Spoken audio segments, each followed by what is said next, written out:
YouTube पर creators के तौर पर आपके दिमाग में सबसे पहला ख्याल आता है कॉपीराइट का।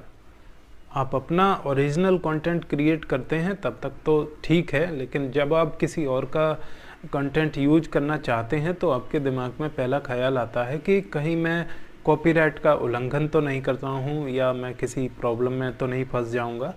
तो आज मैं इसी के लिए वीडियो लेकर आया हूँ, आपको ये समझाऊँ कि कॉपीराइट क्या होता है और इनका वायलेशन नहीं करना चाहिए। YouTube इस बारे में क्या कहता है मैं आपको ये भी बताने वाला हूँ, तो बने रहिए हमारे साथ इस वीडियो में। मैं हूँ कुलदीप और चलिए शुरू करते हैं इस वीडियो को। हर किसी को YouTube पर वीडियो बनाकर डालने की जल्दी होती है और उससे पैसा कमाने की जल्दी होती है, लेकिन जब आप YouTube के कम्युनिटी गाइडलाइंस, कॉपीराइट्स, इन सब चीज़ों को नहीं समझते हैं तो आपको भविष्य में प्रॉब्लम्स फेस करनी पड़ती हैं। तो ऐसी कोई प्रॉब्लम आपको फेस ना करनी पड़े उसके लिए मैं आपको लिए ये वीडियो लेकर आया हूँ।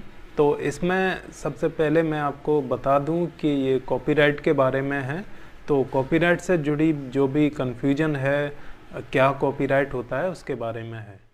तो कॉपीराइट क्या होता है, ये कैसे काम करता है, इसके बारे में हम चलते हैं YouTube के ऑफिशियल पेज पर, ऑफिशियल वेबसाइट पर। यहाँ पर YouTube ने कॉपीराइट के बारे में क्या लिख रखा है वो मैं आपको बताता हूँ। तो कॉपीराइट के बारे में YouTube यहाँ लिखता है कि कॉपीराइट का अर्थ है किसी का भी मौलिक कार्य यदि उसके पास pen drive, digital notes, digital content, DVD, computer या मोबाइल में सुरक्षित है तो उस व्यक्ति को उसका कॉपीराइट स्वतः ही मिल जाता है। किसी भी व्यक्ति के मौलिक कार्य का उसकी स्वीकृति के विरुद्ध अनाधिकृत विक्रय, पोस्ट या कंटेंट का प्रसार करना कॉपीराइट के उल्लंघन की श्रेणी में आता है। कई देशों में असली कॉपीराइट के मालिक की पहचान के लिए ये निर्णय अदालत के अधीन हो जाता है कि संबंधित कॉपीराइट का असली मालिक कौन है।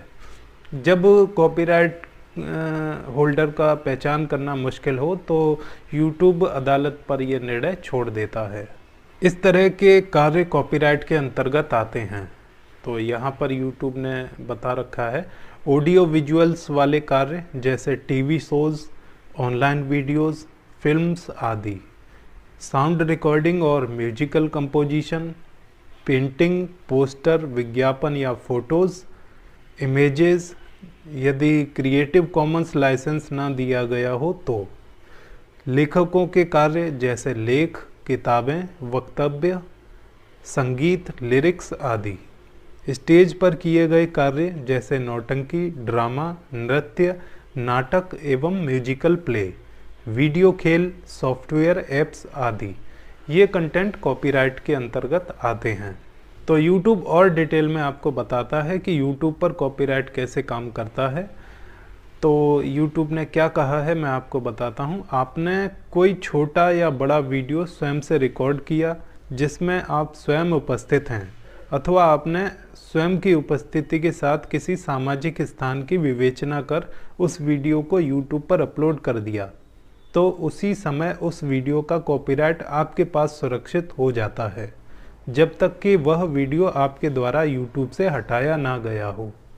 अब यदि कोई आपकी बिना स्वीकृति के आपकी उसी वीडियो का कोई भी हिस्सा, चाहे वह 10 सेकंड्स का ही क्यों ना हो, इस्तेमाल करता है तो आपको ये अधिकार है कि आप उसे चेतावनी के तौर पर YouTube के स्टूडियो में जाकर कॉपीराइट मैचेस फीचर का उपयोग कर रिक्वेस्ट रिमूवल वाले फीचर का उपयोग कर सकते हैं। यदि उसके बाद भी संबंधित व्यक्ति ने आपकी आपत्ति वाली क्लिप या वीडियो को नहीं हटाया तो आप कॉपीराइट वायलेशन का फॉर्म भरकर उसे कॉपीराइट स्ट्राइक देकर संबंधित वीडियो को YouTube से डिलीट करवा सकते हैं या रिमूव करवाने का अधिकार रखते हैं। लेकिन याद रखें कि यदि आपको लगता है कि सामने वाले व्यक्ति ने आपके वीडियो का दुरुपयोग या दुष्प्रचार किया है या बिना मेहनत सिर्फ आपके कंटेंट को सीधा सीधा अपलोड कर दिया है, तब आप ऐसा करें। किसी को भी फेक या गलत कॉपीराइट भेजना भी अपराध है, जिसकी पेनल्टी फेक कॉपीराइट स्ट्राइक भेजने वाले को उसकी आईडी या कंटेंट को YouTube पार्टनर प्रोग्राम से निष्कासित करवा सकती है। तो YouTube ये कहता है कि आप किस तरीके से अपने ओरिजिनल वर्क के लिए किसी को कॉपीराइट भेज सकते हैं। अगर किसी ने आपका कंटेंट इस्तेमाल किया है और वो बार बार ऐसा कर रहा है, वो नहीं मान रहा है, तो लेकिन YouTube ये भी प्रोटेक्शन देता है कि सामने वाले को आप गलत कॉपीराइट स्ट्राइक ना भेजें।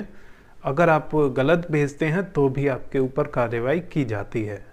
एजुकेशन, न्यूज़ रिपोर्टिंग, कमेंटिंग या रिएक्शन देना ये फेयर यूज के अंतर्गत आता है, लेकिन इस कार्य में संबंधित व्यक्ति ने 80-90% स्वयं मेहनत की हो, तभी वह इसे कानूनन सिद्ध कर सकता है। इस तरह आप किसी के कॉपीराइट का उल्लंघन करके ये कहकर नहीं बच सकते कि आपने उसका फेयर यूज किया है। किसी का भी कॉपीराइट हमेशा ही संबंधित व्यक्ति का ही रहेगा। फेयर यूज का निर्धारण कानूनी नियमों के तहत अदालत करती है। कुछ म्यूजिकल कंपनी, बड़ी पर्सनैलिटी या स्टूडियो वाले पहले से ही अपने मौलिक कार्य का कंटेंट आईडी यूट्यूब से ले लेते हैं, तो जब भी उनके मौलिक कार्य को कोई भी यूट्यूब पर इस्तेमाल करता है तो उससे हुई इनकम स्वतः ही कॉपीराइट होल्डर को चली जाती है। यदि कॉपीराइट होल्डर ने यह स्वीकृति दे रखी है कि वह अपने कंटेंट के इस्तेमाल का कुछ परसेंटेज लेगा, तब वह रेवेन्यू शेयर कहलाता है। लेकिन हर मामले में कॉपीराइट का अधिकार संबंधित कॉपीराइट होल्डर का ही होता है। कोई भी क्रिएटिव कार्य जिसमें आपने मेहनत की हो और वो आपके पास स्टोर हो, चाहे ऑफलाइन या ऑनलाइन, तब आप कॉपीराइट कानून के तहत उसकी सुरक्षा हेतु दावा कर सकते हैं। नामों तथा शीर्षकों पर तब तक कॉपीराइट लागू नहीं होता जब तक उनका कॉपीराइट ना लिया गया हो।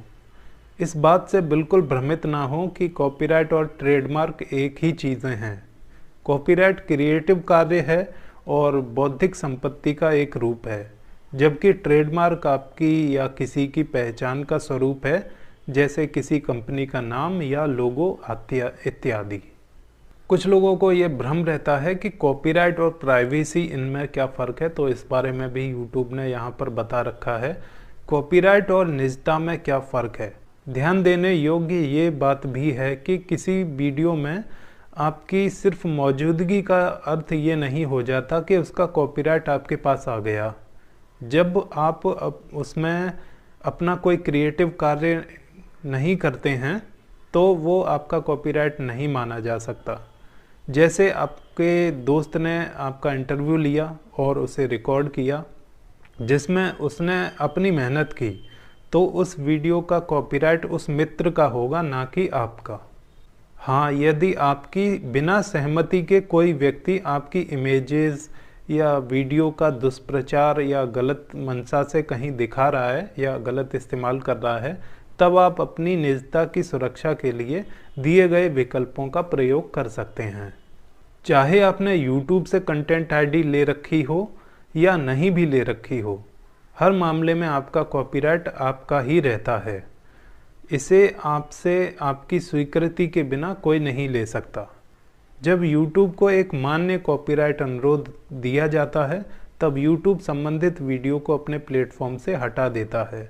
तो उम्मीद है दोस्तों, कॉपीराइट से जुड़े जो भी भ्रम होंगे और कॉपीराइट के बारे में आपको सही जानकारी आपको मिल गई है और इस तरीके से आप समझकर अपना नया कंटेंट क्रिएट करेंगे तो आप YouTube पर या Facebook पर जहाँ भी अपना कंटेंट क्रिएट करते हैं वहाँ अपना कैरियर अच्छे से बिल्डअप कर सकेंगे। अगर आपका कोई भी सवाल है तो आप हमें कमेंट करके पूछ सकते हैं, और अगर आपको ये वीडियो इन्फॉर्मेटिव लगा हो तो आप इसे दूसरों के साथ भी शेयर कर सकते हैं। तो दोस्तों, मैं हूं कुलदीप और मिलूंगा एक और नई वीडियो में। तब तक के लिए नमस्कार, खुश रहिए, अच्छे रहिए।